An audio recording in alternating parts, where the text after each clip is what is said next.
झील की नम-आलूद फजा में रूही एक तस्वीर हाथ में थामे खड़ी थी। तस्वीर सुकून की। वो खामोश कैदी के सामने आती है और धीरे से कहती है, क्या आप इस औरत को जानते हैं? कैदी कुछ लम्हे तस्वीर को देखता रहता है, फिर बुझी हुई आवाज में बोलता है, ये मेरी बेबी थी, मैंने ही उसे मारा था।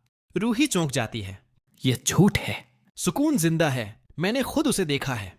कैदी आंखें बंद करके कहता है, नहीं, मैंने अपने हाथों से उसकी जान ली थी। वो पागल हो गई थी, मुझ पर हमला किया और इत्तेफाकन मेरे हाथ से उसके सर पर चोट लग गई। वो वहीं मर गई।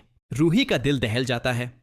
अब उसे यकीन हो जाता है कि सुकून, जो आज नाहिर के करीब है, दरअसल एक बदरू है। रूही खुद से अहद करती है, मुझे नाहिर को हर हाल में बचाना होगा।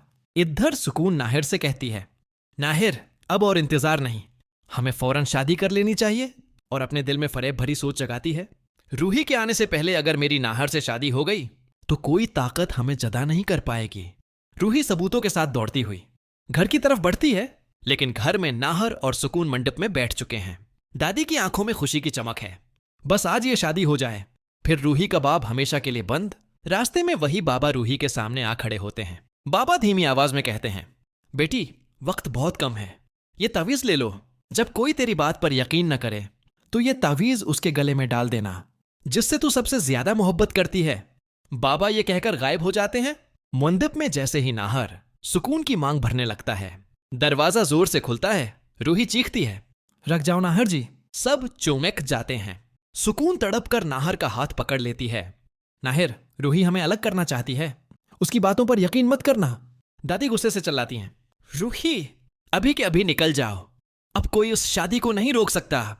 रूही सख्त लहजे में कहती है, यह सुकून इंसान नहीं, एक रूह है, ये कब की मर चुकी है। वो सबके सामने तस्वीरें और डेट सर्टिफिकेट निकालती है। सभी के हाथ कांपने लगते हैं। दादी जब तस्वीर देखती हैं तो उनके होश उड़ जाते हैं। सब पर हकीकत आश्कार हो जाती है, सुकून मर चुकी है।